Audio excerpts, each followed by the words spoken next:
Good morning, everyone. Welcome to another episode of Spilling Tea.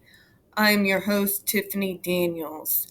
So, folks, a few things before we get started. As always, if you want to follow along as we go through this massive document together, please click on the description. You will see the link there.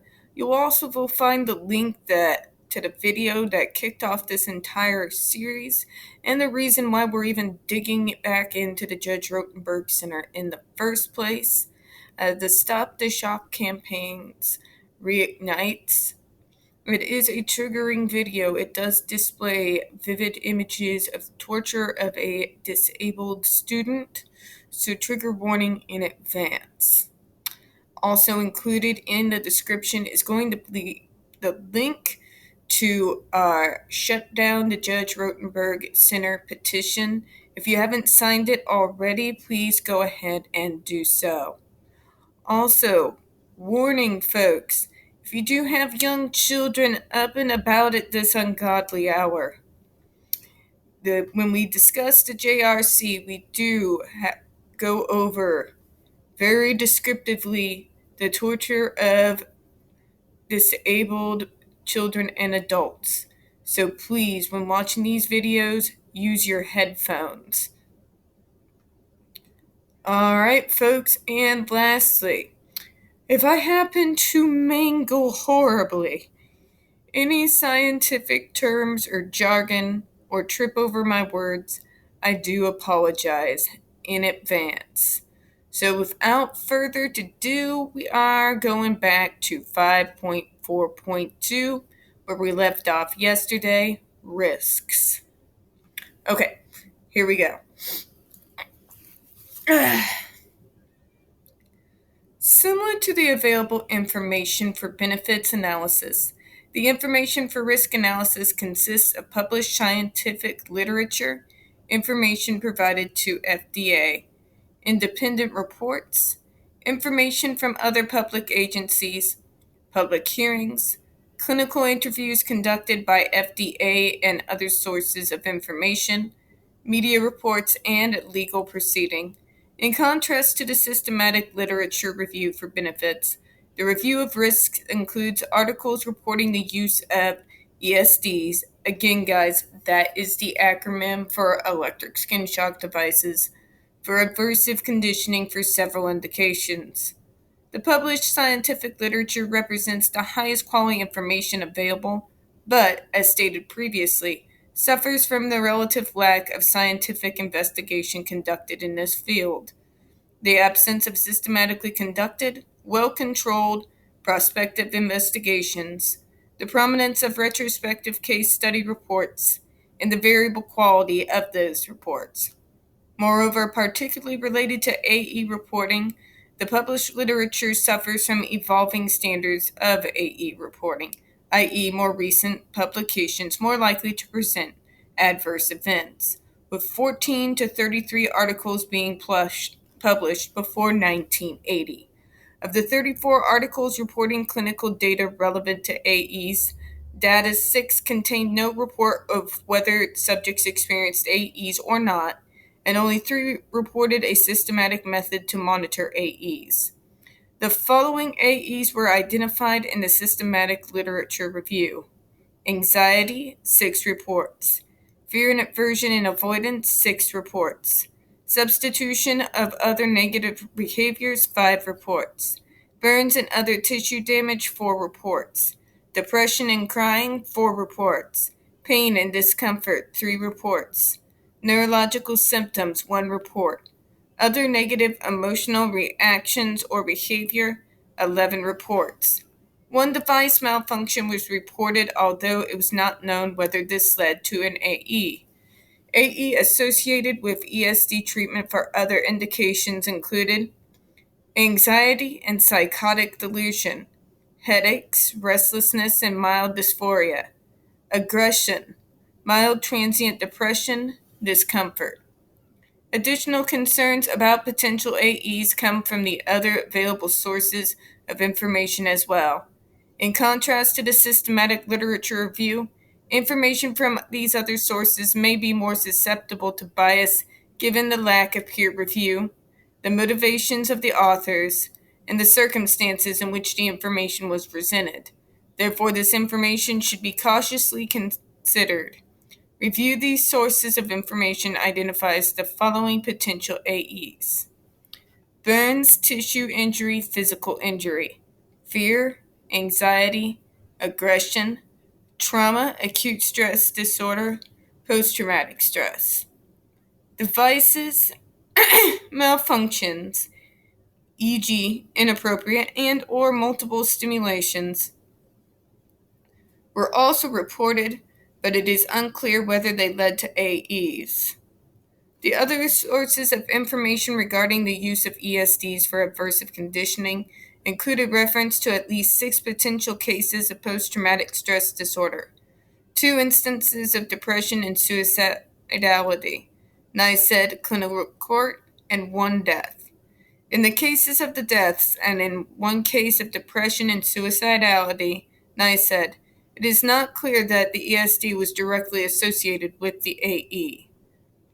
How the name of God do you say it's not clear? Really? Really? But we're just not sure. God, I hate people. With regard to trauma and the development of PTSD, 2 of the 3 individuals interviewed by clinical staff appear to suffer from continued symptoms typically associated with PTSD. These reports support the theoretical perspective that application of a painful stimulus, which the individual has not control over, may result in acute stress and PTSD symptoms. So, gee, ya think? It is notable, however, that the literature review contained no reports of PTSD. Of course it doesn't. Why would they want to admit fault that they called psychological trauma to kids for no reason? This started to gain popularity until after its inclusion as a diagnosis in the DSM-3, published in 1980. Prior to that time, psychopathology and symptoms was understood from different paradigms, including behavioral and psychodynamic theories. Some of the symptom categories identified in literature review, including fear and aversion, avoidance, anxiety, and depression, may be consistent with acute stress PTSD presentations.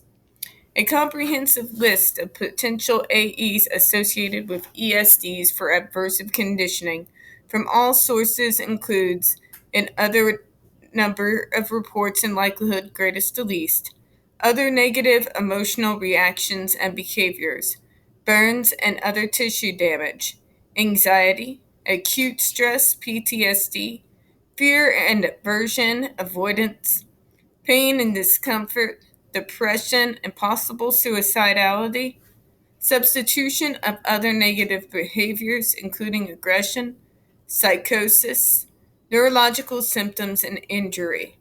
Some reviews note that when the shock devices are not designed and applied appropriately, adverse consequences such as tissue and nerve injury, cardiac arrhythmias, respiratory failure, and even death can occur if electrodes are placed transthoralically. However, no reports of cardiac arrhythmias, respiratory failure, or death have been reported in the literature for the use of ESDs for aversive conditioning. You're so full of shit.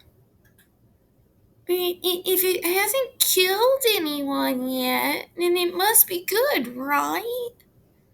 God, I hate people. 5.4.3 Treatment Resistance.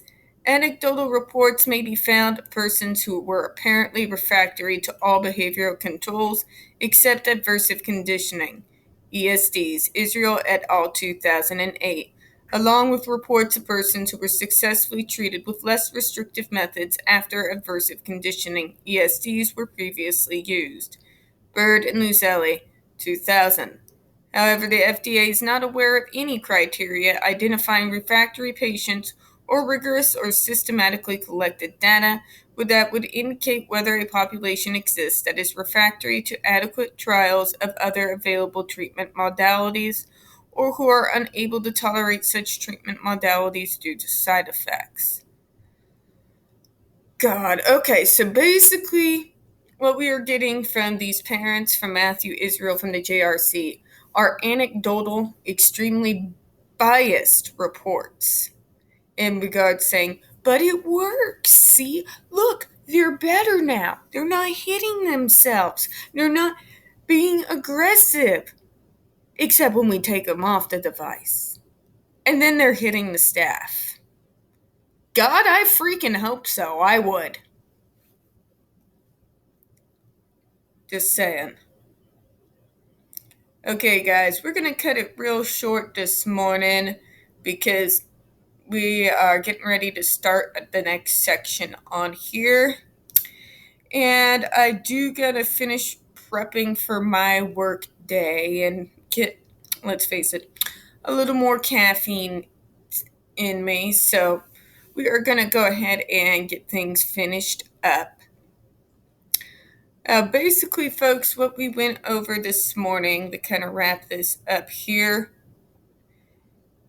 is the risks that which have been reported in the reviewed literature and basically through other sources, media, what have you. Now, they do want to caution that because these aren't full scientific controlled studies, that these reports may contain a certain bias. I have to call bullshit. I mean, from where I'm sitting, you have to prove to me that these shocks are doing anything other than torturing kids. That's all it is. That's all it is. You cannot prove to me otherwise. It's not about bias. It's about common sense. What have they said over and over again? Every time we take the devices off, the behavior comes back. So obviously, it is not working because if when you take the devices off, the behaviors come back, that means the root problem that's causing the behaviors remains unsolved. And as long as it remains unsolved, then these behaviors are going to keep popping up every time you remove the device. And what happens when we don't remove the device? Skin burns, PTSD, psychological damage, physical trauma to the body. Okay? When you don't treat the root problem, you create a horrible situation. Whether you're at the JRC or just in general, you're just going to keep going in circles. So, that being said, we're going to go ahead and close out here, folks. I do appreciate your time this morning. As always, we don't get very many views on this channel. The few that we do get do tend to get removed from time to time. So please don't forget to hit that like button, hit subscribe, don't forget to hit the comments. And everybody, we here at Spilling Tea hope you have a good one. Bye-bye.